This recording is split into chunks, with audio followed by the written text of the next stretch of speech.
بسم الله الرحمن الرحيم. قال الله تبارك وتعالى: رضي الله عنهم ورضوا عنه أولئك حزب الله ألا إن حزب الله هم المفلحون۔ آج کی ہماری اس نشست کا موضوع ہے اسلام کے ہیروز۔ میرے بھائیوں، مجھے کئی دن کے بعد ابھی اس خوشگوار ماحول میں بیٹھ کے آپ سے بات کرنے کا موقع ملا ہے، اور یقیناً بہت اچھی ٹھنڈی ہوا ہے اس وقت، کئی دنوں کی بارش کے بعد، اور یہ پرندوں کی آوازیں بھی آپ کو سنائی دے رہی ہوں گی۔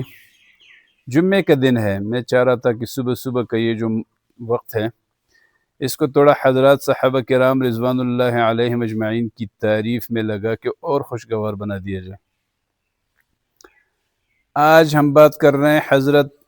مرثد ابن ابی مرثد رضی اللہ عنہ، حضرت مرثد ابن ابی مرثد غنوی رضی اللہ تعالی عنہ۔ یہ ایک جلیل القدر صحابی تھے اور قبیلہ غفار کے ذیلی شاخ غنم ابن مالک سے ان کا تعلق تھا۔ ابتدائی اسلام میں یہ مشرف با اسلام ہوئے،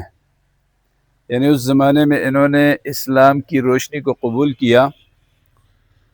جب اسلام اور مسلمانوں کے لیے بہت مشکل حالات تھے۔ چھوٹا سا جزیرہ نما عرب، اور اس میں پھر جو ہے نا مکۃ المکرمہ، اس میں ایک شمع روشن ہوتا ہے، جناب نبی کریم صلی اللہ علیہ وسلم اسلام کی دعوت لے کے اٹھتا ہے، اور پوری دنیا مخالفت میں پڑی ہوئی ہے۔ تو ایسے حالات میں مسلمان ہونا یہ کوئی معمولی بات نہیں تھی۔ ہمیں تو اس چیز کی قدر اس لیے نہیں ہے کہ ہمیں اسلام ایک ماحول میں ملا اور اپنے ماں باپ کے گود میں ملا، تو ہمیں کچھ نہیں پتہ۔ وہ لوگ جنہوں نے مشکل حالات میں اسلام قبول کیا، اپنا مال، اپنی جان، اپنی اولاد، اپنے رشتہ داریاں، اپنا علاقہ، سب کچھ انہوں نے داؤ پہ لگایا، قربان کر دیا، اور اسلام کے اس شمع کے اس روشنی کے آغوش میں آئے۔ انہیں پتہ تھا کہ اسلام کی اہمیت کیا ہے۔ تو بہرحال یہ ابتدائی اسلام کے زمانے میں مشرف با اسلام ہوئے، اور اس صحابی کی خصوصیت یہ ہے کہ یہ مہاجر بھی ہیں، انہوں نے ہجرت کی، اور دوسری خصوصیت یہ ہے کہ یہ غزوہ بدر میں بھی شریک ہوئے، یعنی بدری صحابی ہیں۔ بھائیو، ان کے حوالے سے تاریخ نے یہ لکھا ہے کہ یہ بڑے بہادر اور طاقتور صحابی تھے، بہت طاقتور صحابی۔ انہوں نے ایک خاص ڈیوٹی کی ہے، جناب رسول اللہ صلی اللہ علیہ وسلم نے ان کی ڈیوٹی لگائی تھی کہ مکۃ المکرمہ میں جو لوگ مشرف با اسلام ہوئے تھے اور انہوں نے ابھی ہجرت نہیں کی تھی اور مشرکین مکہ نے ان کو پکڑ کے قید میں رکھا تھا، یہ رات کو جا کے چپکے سے ان صحابہ کرام رضوان اللہ علیہم اجمعین کو مشرکین مکہ کی قید سے آزاد کرتے تھے، اور آزاد کر کے مکہ سے نکالتے تھے، وہ بھی ہجرت کر جاتے تھے۔ اسی ڈیوٹی کی وجہ سے میرے بھائیوں یہ غزوہ احد میں شریک نہ ہو سکے۔ آپ کو یہ بات معلوم ہونی چاہیے کہ غزوہ بدر کے 1 سال بعد غزوہ احد ہوا تھا، اور اس کا جنگ کا اعلان، غزوہ احد کی جو جنگ تھی اس کا اعلان وہیں پہ ہوا تھا غزوہ بدر کے موقع پہ، کہ جب بدر کی لڑائی ختم ہوئی تو اسی وقت اعلان ہوا کہ 1 سال بعد ہماری لڑائی ہوگی احد کے میدان میں۔ اور اللہ آپ سب کو اس کا دیدار نصیب فرمائے۔ میں اللہ کا لاکھ لاکھ شکر گزار ہوں کہ مجھے اللہ نے اس کا دیدار نصیب فرمایا ہے۔ یہ جو احد ہے یہ بالکل ابھی تو حدود مدینہ کے اندر ہی آ گیا، ابھی تو شہر بہت زیادہ پھیل چکا ہے۔ اس وقت بھائیو جو مسجد نبوی تھی یہ چھوٹی سی تھی، روضہ رسول اللہ صلی اللہ علیہ وسلم آج جہاں پہ واقع ہے یہی احاطہ تھا مسجد نبوی کا، اور آج مسجد نبوی کی حدود جہاں تک پھیلی ہوئی ہے توسیع کر کر کے، اس حدود کے احاطے تک مدینہ منورہ کا پورا شہر تھا۔ تو آج اگر آپ مدینہ منورہ مسجد نبوی سے باہر نکلتے ہیں تو سیدھا روڈ جاتا ہے یہ احد کے میدان تک، اور اگر آپ پیدل جائیں، گاڑی میں اگر آپ جاتے ہیں تو 5 منٹ لگتے ہیں احد کے میدان تک پہنچنے میں، اور اگر آپ پیدل جاتے ہیں تو میرے خیال سے زیادہ 20 سے 25 منٹ لگ جائیں گے۔ پیچھے احد کا پہاڑ ہے اور اس کے بالکل نیچے میدان ہے احد کا، اور جہاں پہ غزوہ احد ہوا تھا وہاں پہ ابھی مسجد بنائی گئی ہے، بہت بڑی مسجد ہے، خوبصورت مسجد ہے، اور وہ پورا نقشہ جب بندہ وہاں چلا جاتا ہے تو جنگ کا جو نقشہ تھا وہ ذہن میں آ جاتا ہے، اور پیچھے جو ہے وہ ایک میدان میں احد کے جو شہداء تھے حضرت حمزہ رضی اللہ عنہ سمیت وہ لوگ مدفون ہیں، ان کے قبروں کا تعین تو نہیں ہے، نہ ان کے قبر مبارک نظر آ رہے ہیں، باہر سے چاردیواری لگا کے گیٹ لگایا ہوا ہے، اس میں جنگل لگا ہوا ہے، اسے آپ دیکھ سکتے ہیں کافی فاصلے پہ بڑا ایک علاقہ ہے، اس کو دیوار لگا کے بند کیا گیا ہے۔ تو وہاں صرف نیچے بلاک رکھ کے نا اس کا جو تعین کیا گیا ہے قبور کا، حضرت حمزہ رضی اللہ عنہ کے قبر کو تھوڑا زیادہ واضح کیا گیا، اور باقی جو صحابہ کرام رضوان اللہ علیہم اجمعین تھے، 75 صحابہ شہید ہوئے تھے اس غزوہ احد میں، ان کے قبور کا جو احاطہ ہے اس کے بھی باہر سے بس پتھر لگا کے تعین کیا گیا ہے کہ یہاں پہ وہ مدفون ہیں۔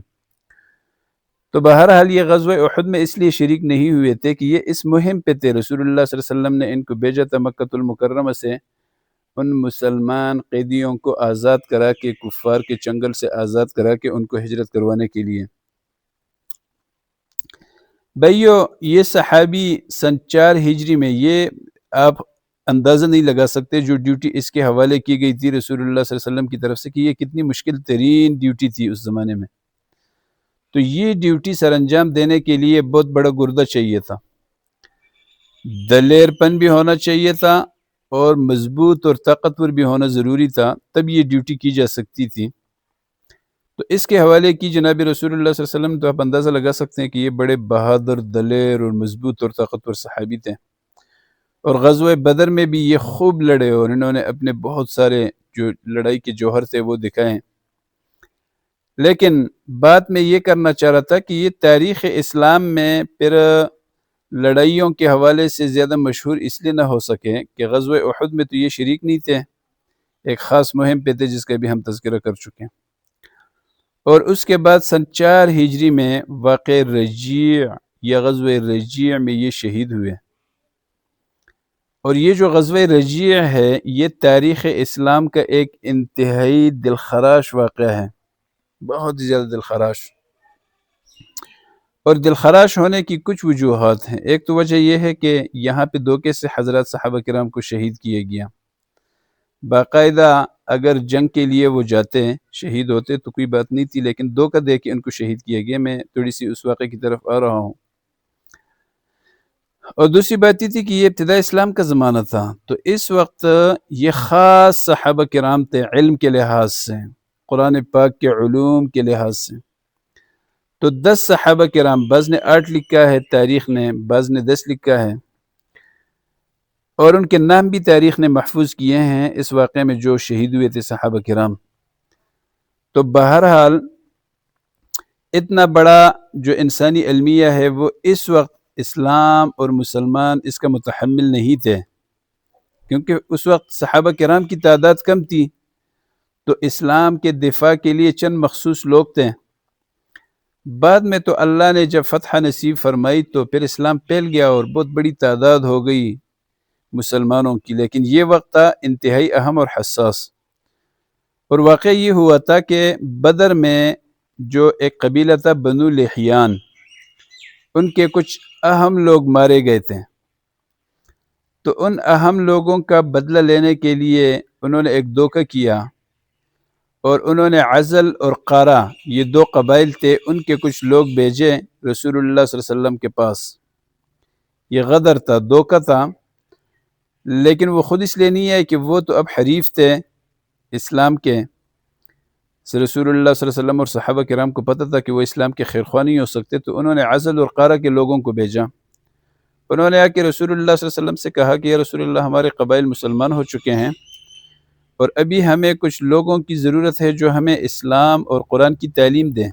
یہ درخواست کی انہوں نے۔ تو رسول اللہ صلی اللہ علیہ وسلم نے 10 صحابہ کرام کو ان کے ساتھ منتخب کر کے بھیجا، اور یہ جب باہر نکلے مدینہ منورہ سے تو عسفان ایک علاقہ ہے، اس کے قریب پہنچے تو وہاں پہ رجیع کے مقام پہ اس بنو لحیان قبیلے کے 100 تیر انداز وہ چھپ کے بیٹھے ہوئے تھے گات میں۔ تو جیسے یہ حضرات صحابہ کرام وہاں پہنچے تو انہوں نے یک دم سے حملہ کیا 100 لوگوں نے، اور یہ 10 صحابہ کرام تھے، یہ گھیرے میں آ گئے۔ تو بہرحال انشاءاللہ پھر کسی موقع پہ اس کا تھوڑا اور تفصیل بھی بتا دیا جائے گا، لیکن اس موقع پہ یہ صحابہ کرام جو تھے یہ لڑنے لگے۔ انہوں نے ان کو کہا کہ آپ لوگ اپنا ہتھیار ڈال دیں اور اپنی گرفتاری پیش کر دیں، لیکن صحابہ کرام نے انکار کیا، لڑنے لگے۔ تو لڑتے ہوئے کچھ صحابہ کرام یہیں پہ شہید ہوئے، اور ان میں ایک یہ مرثد ابن ابی مرثد غنوی رضی اللہ تعالی عنہ تھے، اور بعض صحابہ کرام کو انہوں نے گرفتار کیا اور انہیں مکہ لے جا کے فروخت کیا۔ اس میں حضرت خبیب رضی اللہ تعالی عنہ بھی تھے، وہ مشہور واقعہ جو کہ آپ بار بار سن چکے ہیں، حضرت خبیب رضی اللہ تعالی عنہ کی شہادت کا، جس نے یہ جو ہندہ ایک عورت تھی اس کے ہاتھ پہ فروخت کیا گیا تھا اس کو، حضرت خبیب رضی اللہ تعالی عنہ کو، اور ہندہ کا بیٹا اور ایک شوہر یہ جنگ بدر میں مارے گئے تھے، اور اس کا بدلہ لینے کے لیے انہوں نے اس کو خریدا۔ تو جب اس کو شہید کرنے کے لیے لے جانے لگے تو اس نے فرمایا کہ مجھے 1-2 رکعت نماز پڑھنے کی اجازت دے دیں۔ تو 2 رکعت نماز پڑھ لی، اور اس میں بہت زیادہ لمبی نماز نہیں پڑھی، اور بعد میں کفار سے کہا کہ مجھے نماز میں اتنا سرور آیا تھا کہ کبھی زندگی میں اتنا سرور محسوس نہیں کیا، لیکن اگر یہ ڈر نہ ہوتا کہ آپ لوگ یہ سمجھ جاتے نا کہ میں موت سے ڈر گیا ہوں تو اب نماز کو لمبا کر رہا ہوں، تو میں یہ نماز بہت لمبی کر لیتا۔ تو بہرحال انہیں جب شہید کرنے کے لیے لے جانے لگے تو انہوں نے رسول اللہ صلی اللہ علیہ وسلم کے اوپر سلام بھیجا اور دعا کی کہ یا اللہ میرا سلام رسول اللہ صلی اللہ علیہ وسلم کو پہنچا دیں، اور رسول اللہ صلی اللہ علیہ وسلم نے مدینہ منورہ میں بیٹھ کے فرمایا کہ وعلیک السلام یا خبیب، وعلیک السلام یا خبیب، وعلیک السلام یا خبیب، اور حضرات صحابہ سے فرمایا کہ حضرت خبیب کو شہید کر دیا گیا ہے۔ تو بہرحال اس میں اور بھی صحابہ تھے جن کو فروخت کیا گیا تھا مکہ المکرمہ میں، وہاں ان کو شہید کیا گیا۔ تو یہ مرثد ابن ابی مرثد غنوی رضی اللہ تعالی عنہ جو تھے، ان کو یہیں پہ شہید کیا گیا تھا رجیع کے مقام پہ، اور یہ سن 4 ہجری کا واقعہ، یعنی بالکل ابتدائی زمانہ ہے اسلام کا، ہجرت کے 4 سال کے بعد۔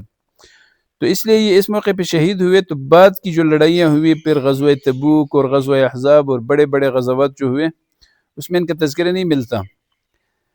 تو بہرحال جو آج ہم ان کا واقعہ بیان کرنے جا رہے ہیں بھائیوں، جو ایمان افروز ہے اور انتہائی ایمان افروز، وہ یہ ہے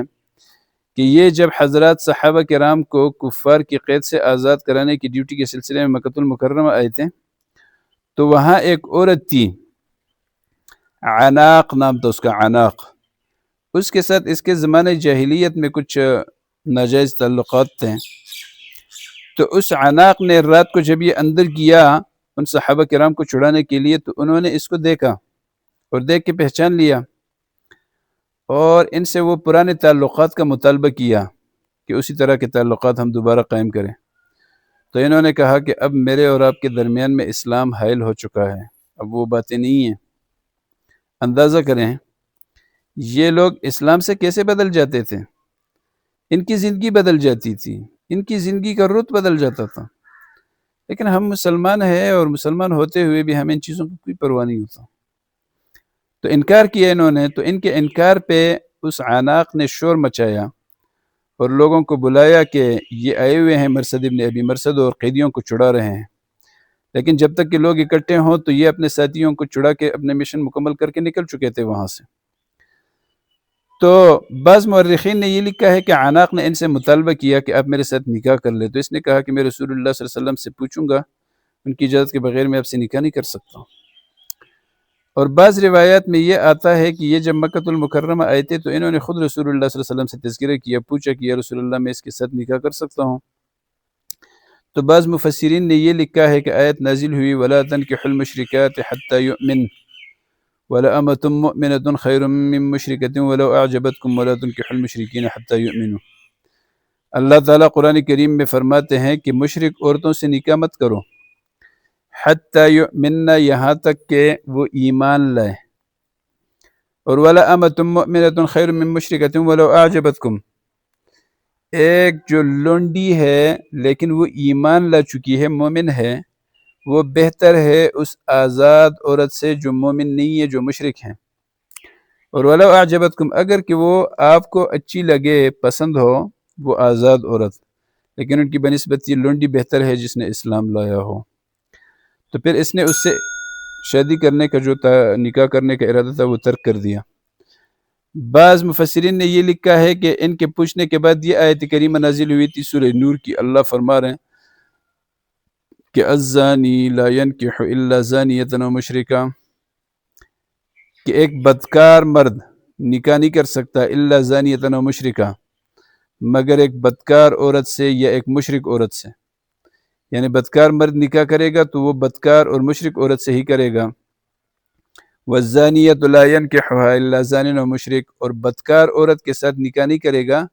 مگر بدکار مرد یا مشرک مرد۔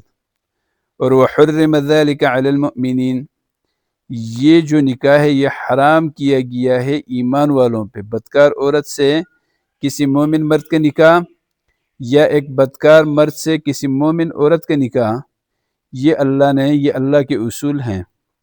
کہ اللہ ایسے لوگوں کو آپس میں عقد میں نہیں لاتا۔ اور آگے اسی سورہ نور کی آیت ہے کہ الخبیثات للخبیثین والخبیثون للخبیثات والطیبات للطیبین والطیبون للطیبات، کہ پاک مرد پاک عورتوں کے لیے ہے اور خبیث مرد خبیث عورتوں کے لیے، خبیث عورتیں خبیث مردوں کے لیے ہے اور پاک عورتیں پاک مردوں کے لیے۔ یہ تقسیم ہے، اللہ نے ازل سے تقسیم کی ہوئی ہے۔ تو بہرحال جو آج کا ہمارا جو موضوع تھا وہ حضرت مرثد ابن ابی مرثد غنوی رضی اللہ تعالی عنہ اور اس کا ایک انتہائی ایمان افروز واقعہ، کہ دیکھیں آپ خود اندازہ کریں